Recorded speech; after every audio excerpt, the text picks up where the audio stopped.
Up, everybody? Welcome back to Voices of Impact, where everyday people are making huge impact on the world. And people, humans, animals, you name it, all around the globe. So I love it. Today, we're going to be talking to somebody who has incredible impact, somebody who lives in Texas. So that's interesting. And I'm in Florida, and right now we're both freezing. So we can talk about that a little bit too. But Sara Lohse. And Sara, why don't you go ahead and introduce yourself and tell us a little bit about you? Yeah, thank you so much. I'm Sara Lohse. I am the founder of Favorite Daughter Media and Branded Media. And I basically just teach people how to tell their stories. I'm obsessed with storytelling. I am a huge nerd when it comes to everything from like the neuroscience of storytelling to how we do it. And that I am just, that's kind of what I've been focusing on for a while. And other than that, I do a lot in the personal branding and podcasting space. So, Sarah, you and I have a lot of overlap because we both focus on helping people to tell their stories, why storytelling matters, and why it's important to speak up, right? So we can change a lot of the injustices happening all over the planet. So, why don't you take us into how you help people share their stories? Yeah, I have been obsessed with stories for a while, but the thing that I've always noticed was people want to tell the big stories. And that's what we hear about. We see them on the news. It's the headline worthy stories, or when you talk to somebody about even your brand story, you're always looking for the biggest impact, like all of those stories that just feel important while they're happening. And I didn't want to tell those stories.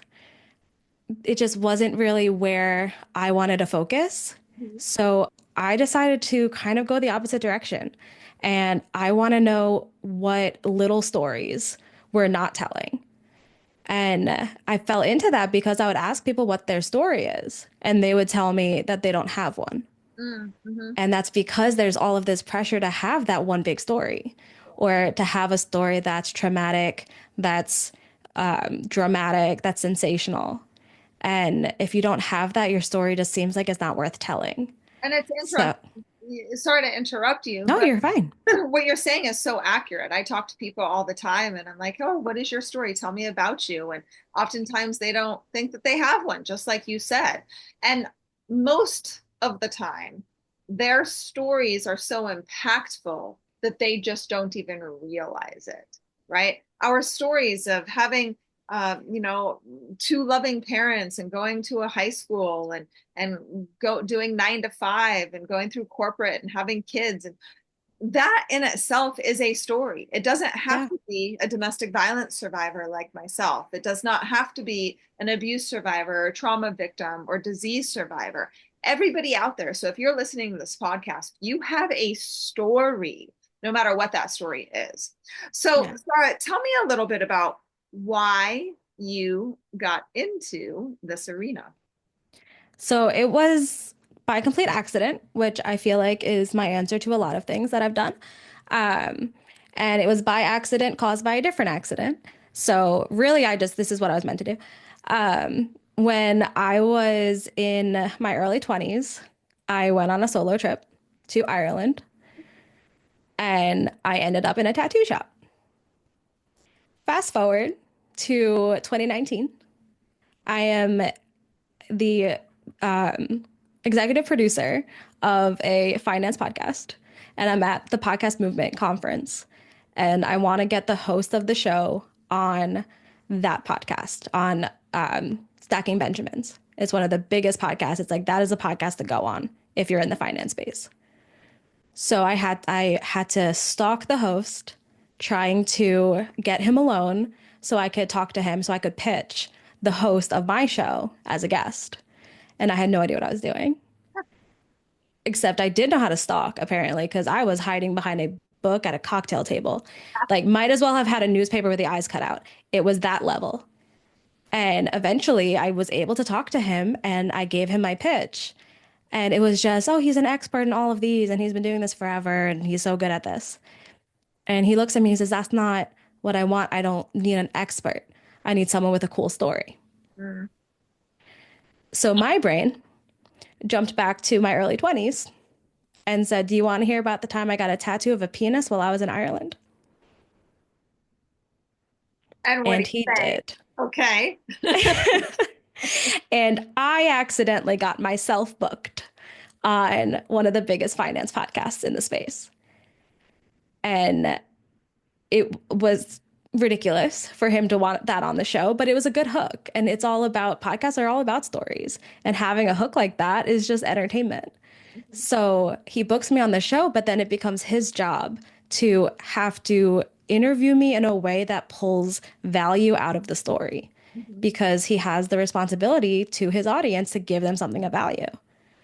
So I basically learned within that interview how to tell a good story That's great. because that stupid little tattoo story went from being something I would just tell at a bar for laughs to something I was telling on a global stage. Yeah, that's absolutely amazing. And sometimes things happen like that. We go down different paths. We think that we're going to be doing something for somebody else. And all of a sudden you get booked on this absolutely amazing podcast.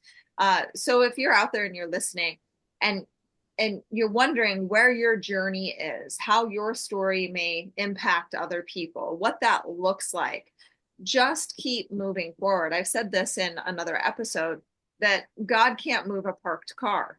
You have to keep moving for him to steer you in the right direction. And oftentimes, where you plant your seed, the greenery will grow, the opportunities will grow in a whole different arena, in a whole different area that you were like, oh my gosh, how did this happen? But it's because you continually plant your seed. So it sounds like you have been an entrepreneur pretty much your whole life.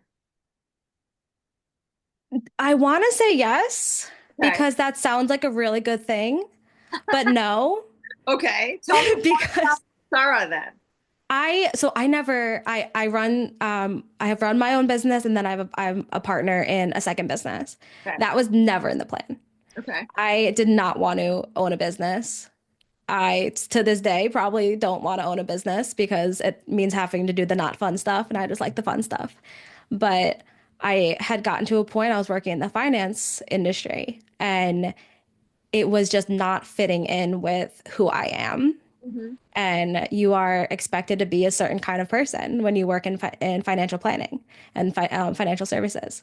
Yeah. And I just wasn't that kind of person. I was the person who dyes my hair randomly just because I felt like it. I'm the kind of person who is always wearing pink and everything that I own is pink. And I like things that sparkle. I'm not the like casual Friday khaki pants and polo shirt. So I was just starting to just feel like I didn't fit into the role that I was supposed to be in.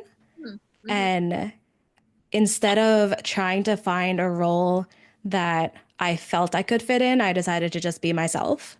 Yeah. So I launched my company as basically as a personal brand to just give myself permission to be me. And it's grown into something more than that. Like you said, I have a book that I wrote. I launched a second company and it's been doing amazing things and it's been so much fun, but this wasn't in the cards. This was not what I had planned. It's just kind of what I fell into because it felt right at the moment.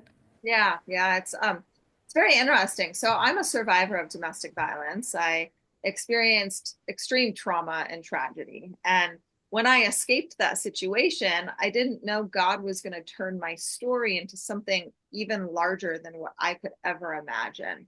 And God uses our stories and turns broken pieces into beautiful things. So all of a sudden, I feel called to start a nonprofit organization. I didn't know how to run a nonprofit, so I started the nonprofit. I just kept moving forward. And now we're six going on seven figures at the time of this recording and helping four countries worldwide.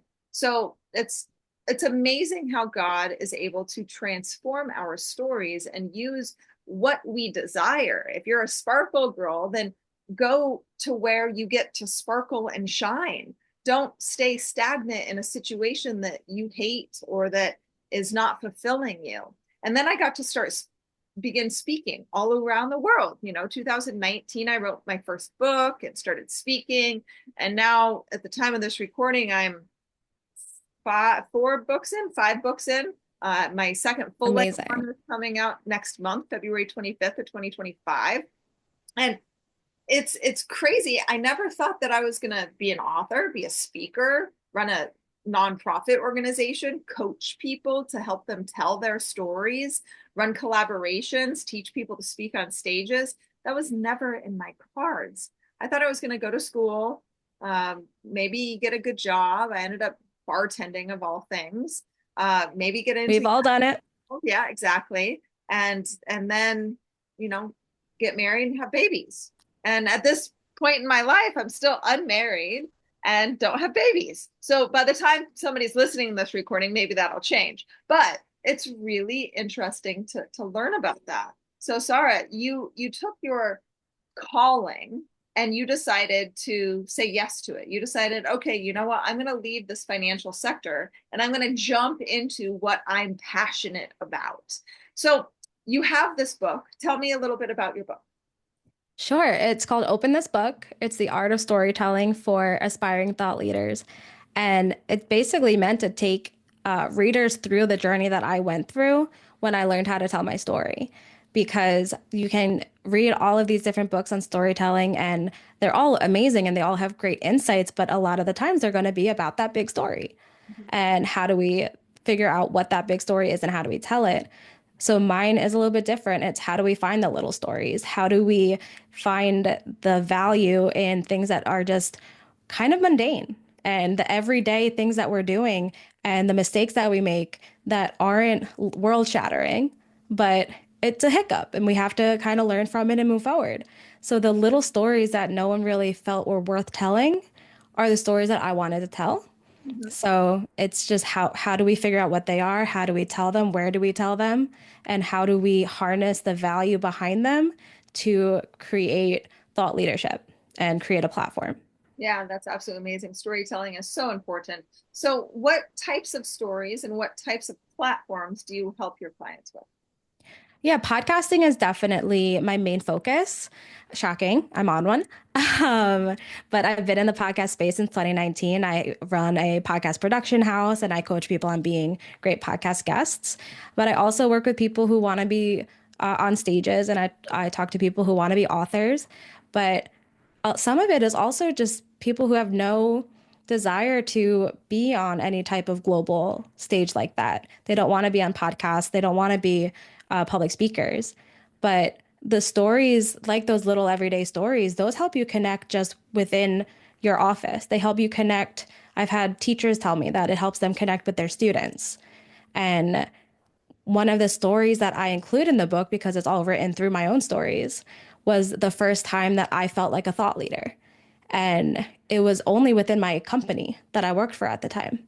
Mhm. I wasn't a thought leader because I was on a stage. I was a thought leader because I was changing the perspective of the C-suite of the company I worked at.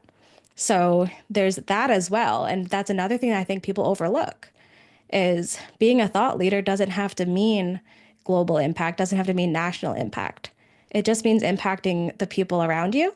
Mhm. So telling stories that are smaller but personal, telling the stories about the little mistakes that we make, telling stories about the small successes and how I got to where I am and where I want to go from here. Just the ones that are relatable Mhm. because human beings, like we crave connections and connections come from shared experiences. So if you tell your big headline worthy story, it can inspire, but it doesn't connect because few people have probably gone through that. But if you tell the littler stories, everyone is going to know what you're saying and everyone's going to feel it and be able to remember when they did something similar. And that's going to really build those connections. Okay. Well, let's take us back to little Sarah. Let's take us Oh back gosh, to, oh gosh, I know I love this part. So, I'm only 5 foot tall. I'm still little, Sarah. so you worked in the financial sector and then you started your own business. You're helping people tell their stories through Yeah. podcasting, book publishing, just speaking, right? Speaking their truth and Yeah. being honest and truthful to themselves. So, early on, did you experience any types of adversities that maybe encouraged you to speak up now? Yeah. I think one of the biggest things for me is imposter syndrome and being a business owner and being a speaker, being all of the things that I am right now. There was a lot that it took to get there, and some of it was outside, but some of it was just internal. It was just convincing myself that I could do the things that I could do. And at the same time, for my entire life, I've struggled with ADHD, anxiety, depression. I have the nice trifecta. And being in that position to have to work harder to get past my own barriers. Mhm. And then feel like once I get past those, I'm hit with the barriers of, oh, you're a young woman in finance. Not really like the most welcome environment for that. And then even once I got out of that, I would go to conferences as a business owner, as a speaker at that conference, and be told, what do you possibly have to teach me at your age? So I know everyone's been young, so I'm not the only one that's gone through being in their 20s. That is definitely something that we've all done. But when you're kind of trying to convince yourself you can do something and convince other people you can do it at the same time, that the biggest struggle there is that if they're not listening, you're not listening. Mm. And it's really hard to convince either person. And imposter syndrome kind of is that daily struggle that we all go through to try to convince the our brains and everyone else's that we're meant to be here. Yeah, everybody has it too. So the uber successful people like a Tony Robbins, for example, Yeah. he's had imposter syndrome. I get to surround myself with absolutely amazing individuals who are very well known, and they all go through imposter syndrome. Celebrities go through imposter Yeah. syndrome. I go through imposter syndrome. My clients do. This is a natural occurring thing that happens within us. And it's taken me years to figure out I belong here. I belong on this stage. I belong in this room, but you have to grow to get there. And Yeah. oftentimes our growth lacks and finally meets up with us, right? So when that happens, you'll still go through bouts of, oh, I don't know, this is a huge stage. Can I do this type of deal? To I've got this and standing up and taking action. So I love that. So, Sarah, how can people reach you if they want to learn how to tell their stories? Yeah, you can find me on all social medias, all my websites. But if you want a free storytelling journal to help you start telling your own stories, just go to openthisjournal.com and you can download all of the journal writing prompts from my book, Open This Book, completely for free. And while you're there, you'll see all my socials, contact info, everything. I love that. And then you have, it says favorite daughter media. Why that name? I just really wanted my sister to know her place. Um, That was funny. No, I say that's the reason. It's not. Um, it's for my father. And when I think about who got me as far as I've gotten and who has been my biggest supporter and who I just wouldn't be who I am without, my brain always goes straight to my dad. So being his daughter is one of my favorite parts of my life. So it's not so much that I'm the favorite daughter, but his relationship to me in my life is my favorite part. Yeah, love your family as much as you can while you have them. I lost my daddy in 15. I I'm lost very my sorry. mommy in 2019. And I still hear them every day say, go, girl, go. So, You always will.